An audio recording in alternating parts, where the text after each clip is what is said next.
Habari zaidi bado leo nikuambia kwamba baadhi ya raia wa Uganda ambao mara kwa mara hufanya kazi za kidini Kibeho kwenda, wanasema eneo hilo takatifu limekuwa mahali ambapo wamepata mabadiliko makubwa katika maisha ya kiroho ya kila siku. Tumsikilize tena Benjamin Kwizera.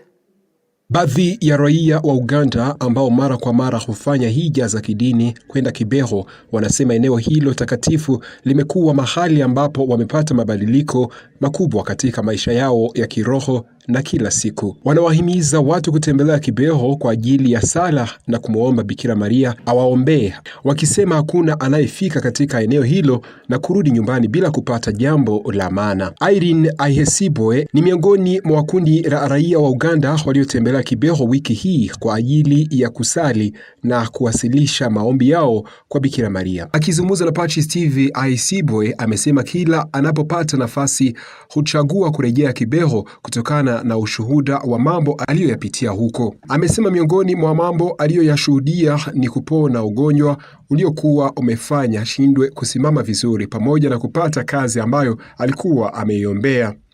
Amesema anafurahi kuwa Kibeho katika ardhi ambayo mama yao Bikira Maria alitokea. Ameeleza kuwa amefika hapo kwa hija ya kidini kusali na kumshukuru Mungu. Betty Namsoke Mutebi kutoka jimbo kuu la Mbalala pia ni miongoni mwa mahujaji waliotembelea Kibeho. Amesema amepokea neema na nguvu ambazo zinaendelea kumsaidia kukabiliana na changamoto za maisha ya kila siku. Amesema anatiwa moyo na watu wanaosema kwamba hakuna mtu anayeweza kufika Kibeho na kurudi nyumbani bila kupokea jambo kutoka kwa Bikira Maria.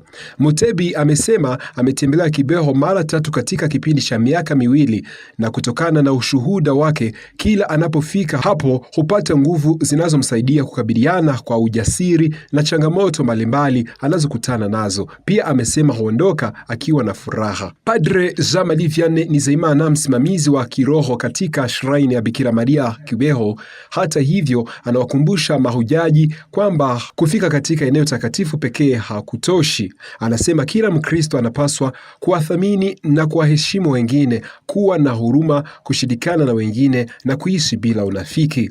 Padre Nizeyimana pia anawahimiza Wakristo kuwa na imani na matumaini makubwa kwa Mungu, kuishi maisha ya utakatifu na kufuata neno la Mungu wanalolisikia kila siku, huku akizingatia mafundisho ya kanisa. Aidha, anawaonya Wakristo kujiepusha na walimu wa uongo ambao wanaweza kuwapotosha, na badala yake wahangaike kutafuta uzima wa milele.